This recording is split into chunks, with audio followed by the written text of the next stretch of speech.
तो देखिए जो भक्ति काल है वो कब से कब तक है। तो आपको आदिकाल में भी याद रखना है कि आदिकाल कब शुरू हुआ था और कब तक रहा था। इसी तरीके से जो भक्ति काल है वो सन 1343 ईस्वी से सन 1643 ईस्वी तक रहा था। आगे देखिए जो आदिकाल की जैसे समाप्ति हुई वैसे कौन सा काल शुरू हुआ, भक्ति काल शुरू हुआ है। भक्ति काल है, अब उसके बारे में देखते हैं। इसके बारे में मैं आपको थोड़ा सा पहले बता देती हूँ जिससे कि आपका जो बेस है वो तैयार हो जाएगा।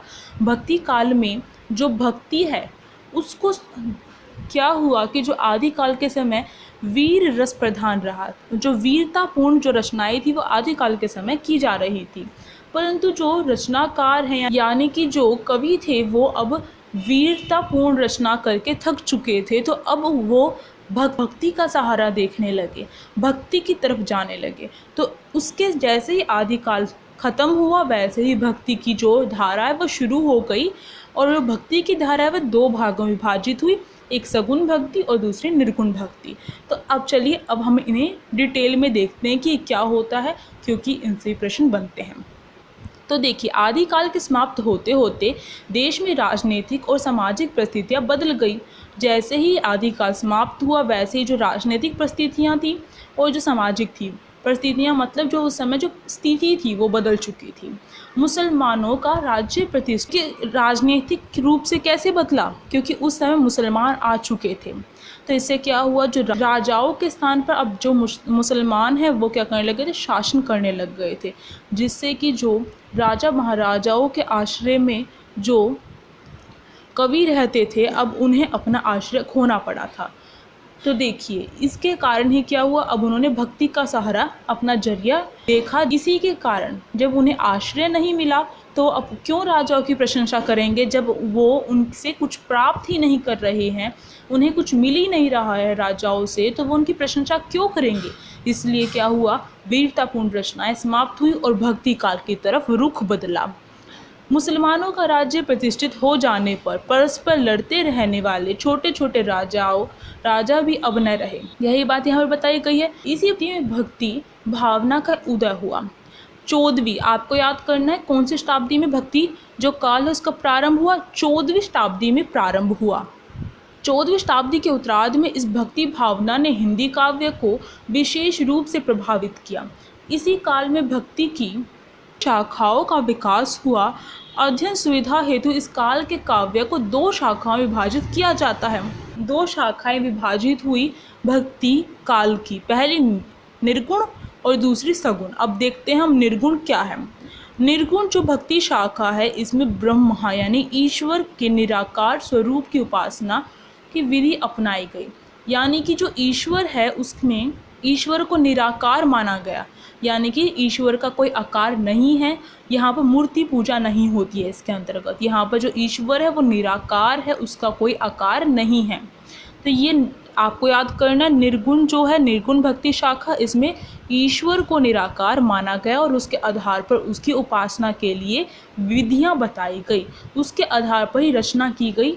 जो निर्गुण शाखा के अंतर्गत जो रचनाएं आती हैं उसमें जो ईश्वर है उसे निराकार दिखाया गया है, यानी कि ईश्वर का कोई रूप नहीं है, ईश्वर निराकार होता है।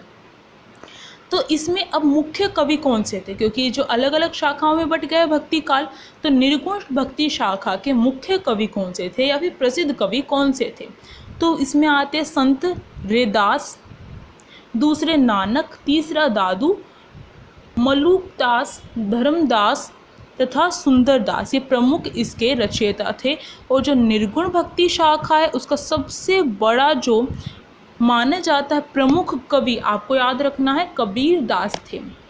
कबीर दास क्या है, प्रमुख कवि माने जाते हैं और इस शाखा को शुरू करने का श्रेय भी कबीर दास को ही जाता है। निर्गुण भक्ति शाखा को शुरू करने का श्रेय किसको जाता है, कबीर दास को जाता है, क्योंकि उसके प्रमुख कवि कबीर दास है। कबीर दास का ये कहना था कि जो ईश्वर है वो निराकार है, उनका कोई रूप नहीं होता है। इसको मानने वाले, इसके आधार पर रचना करने वाले जितने भी कवि थे वो निर्गुण भक्ति शाखा के अंतर्गत आते हैं। आगे देखिए, इन भक्तों ने साधना के सहज मार्ग को अपनाया, साथ ही जाति पाति, तीर्थ व्रत आदि कई आडंबरों का विरोध किया इनकी रचनाओं में।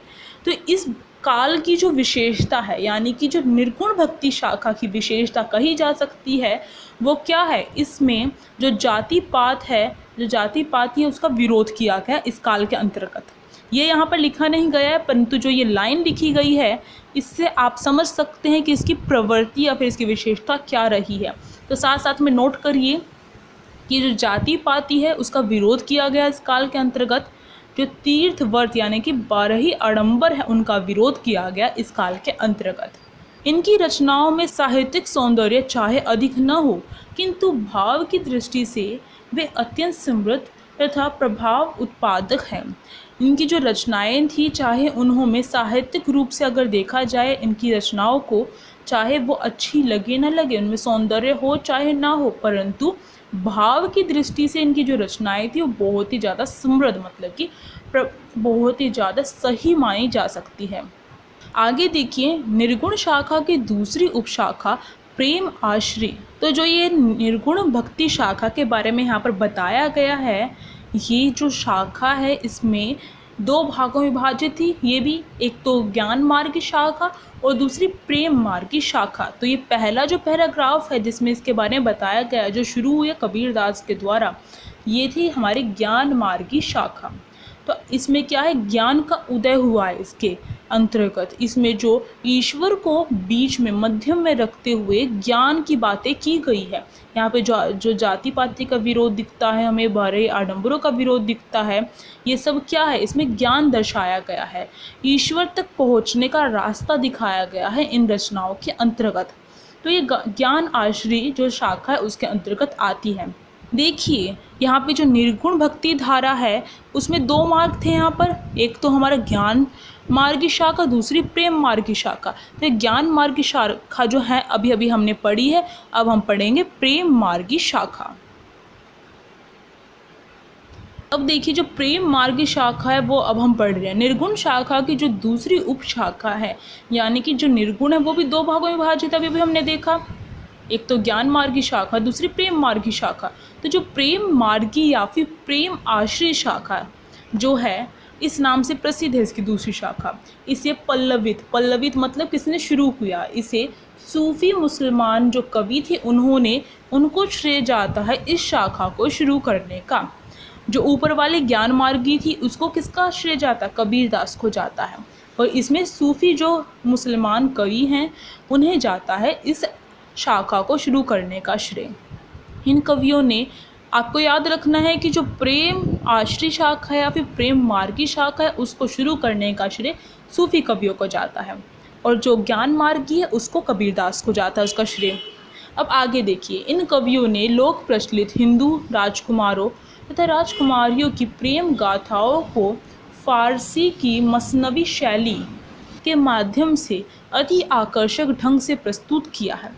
इन्होंने क्या किया है कि जो राजकुमार और जो राजकुमारियाँ होती थी उनकी जो प्रेम गाथा यानी कि जो उनकी जो प्रेम की कहानियाँ थी उन्हें फ़ारसी में लिखा है, फ़ारसी की मसनवी शैली में लिखा है, फ़ारसी भाषा में लिखा है। उस फ़ारसी भाषा की जो शैली है वो कैसी है, वो है मसनवी शैली।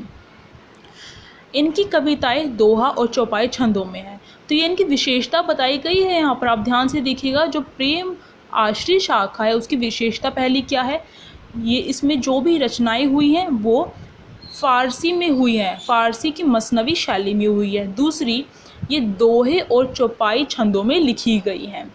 अब देखिए आगे, प्रेम की पीर, विरह वेदना की तीव्रता, कथा की रोचकता और कल्पना तथा इतिहास का समन्वय इन सूफी कवियों की प्रमुख विशेषताएं हैं। चाहे सूफी कवियों की विशेषताएं पूछे, चाहे प्रेम आश्रय शाखा की विशेषताएं पूछे, दोनों की विशेषताएं यही हैं। इसमें क्या है, प्रेम की पीर को दर्शाया गया है, विरह वेदना को दर्शाया गया है। इस जो भी रचनाएं होती थी उसमें विरह को भी दिखाया गया है। विरह यानी जो नायक नायिका एक दूसरे से दूर हो जाते हैं, जब विरह वेदना होती है, दूर होने के जो कष्ट होता है उसको दर्शाया गया अपनी रचनाओं में। कथा की रोचकता तथा कल्पना तथा इतिहास का समन्वय भी इन रचनाओं में मिलता है। इस शाखा के सर्वश्रेष्ठ कवि मलिक मोहम्मद जैसी हैं। तो जो मलिक मोहम्मद जैसी है, जिन्होंने 12 मासा जैसी रचनाएं की हैं, पद्मावत जैसी रचनाएं की हैं।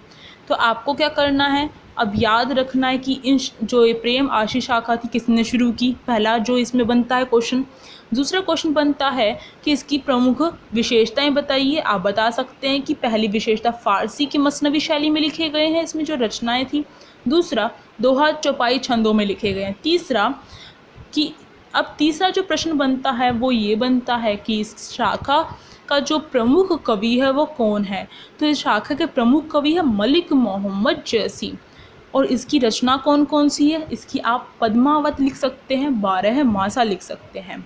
तो जो पद्मावत है वो इनकी प्रमुख रचना है पद्मावत। तो आपको क्या करना है, अब मलिक मोहम्मद जैसी लिखकर उसके सामने लिख देना है पद्मावत उनकी रचना है। तो जिससे आप लिखने से हम क्या होता है, जितना हम लिखते हैं उतना हम याद रख पाते हैं। हमारा माइंड जितना लिखता है उतना उन्हें याद रहता है, जितना पढ़ता है जितना सुनता है उसे याद रहता है। अब देखिए आगे, इसकी कहानी में इतिहास तथा कल्पना का योग है। जो पद्मावत है उसमें इतिहास और कल्पना के बारे, जो इतिहास से उठाई गई जो ये कथा थी उसके ऊपर लिखा गया है। चित्तौड़ की महारानी पद्मावती तथा राजा रतन सेन की कहानी इसमें प्रस्तुत की गई है। तो इतना डिटेल में आपको नहीं जाना है कि पद्मावत के अंतर क्या लिखा गया है, ये आपसे नहीं पूछा जाएगा। आपसे केवल जो शाखाएं हैं उनके प्रसिद्ध कवि उसकी रचना पूछी जाएगी। इसमें लौकिक आख्यान द्वारा पारलौकिक प्रेम की वंचना है। ये जो लाइन है ये मोस्ट इम्पोर्टेंट है, इससे आपको इस शाखा के बारे में सब कुछ पता चल जाएगा। इसमें क्या किया जाता है, लौकिक यानी जहाँ पर रह रहे हैं, लौकिक जहाँ पर रह रहे हैं ये हमारा लोक है। पारलौकिक जो पार कर देता है, पारलौकिक यानी ईश्वर तक पहुँचने का जो जरिया है। तो जो इस समय जो कवि, आप सोचेंगे कि जो राजा महाराजा, जो इसमें राजकुमार और राजकुमारियों की जो गाथा है, प्रेम गाथा वो दिखाई जाती है, तो ये भक्ति में कैसे आ गया। इसमें राजा महाराजाओं की जो प्रेम गाथा दिखाई जाती थी, इसमें जो राजकुमारी और राजकुमारों की जो प्रेम गाथा दिखाई जाती थी, प्रेम कहानियाँ दिखाई जाती थी, जो भी रचनाएं होती थी उसमें, तो उसको दिखाने का यहाँ पर उद्देश्य यही होता था कि जो ईश्वर है वो प्रेम से प्राप्त होता है। जो ईश्वर तक पहुँचना है तो जो प्रेम है वही तुम्हें आगे ले जा सकता है। तो यही उद्देश्य यहाँ पर इसका, इन रचनाओं का था। इसलिए इसे प्रेम आश्री रचनाएं भी कहते हैं, क्योंकि इसमें राजकुमार और राजकुमारियों की प्रेम के बारे में बताया गया है। आगे देखिए, जैसी कृत पद्मावत की भाषा अवधी है। तो यहाँ पर जो जैसी है, मलिक मोहम्मद जैसी, इनका शॉर्ट नाम है, इन्होंने जैसी लिख दिया है। कृत मतलब रचना। पद्मावत की जो भाषा है वो अवधी रही है। तो जो पद्मावत है वो अवधी भाषा में लिखा गया है। कुतुबन से देखना नेक्स्ट पैराग्राफ।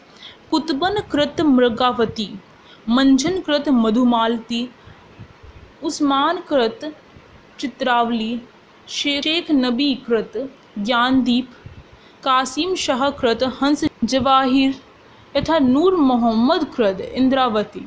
ये सभी क्या है, प्रेम आश्री यानी प्रेम मार्गी शाखा की प्रमुख रचनाकार हैं और उनकी रचनाएं यहाँ पर दी गई हैं, ये आपको याद रखनी है।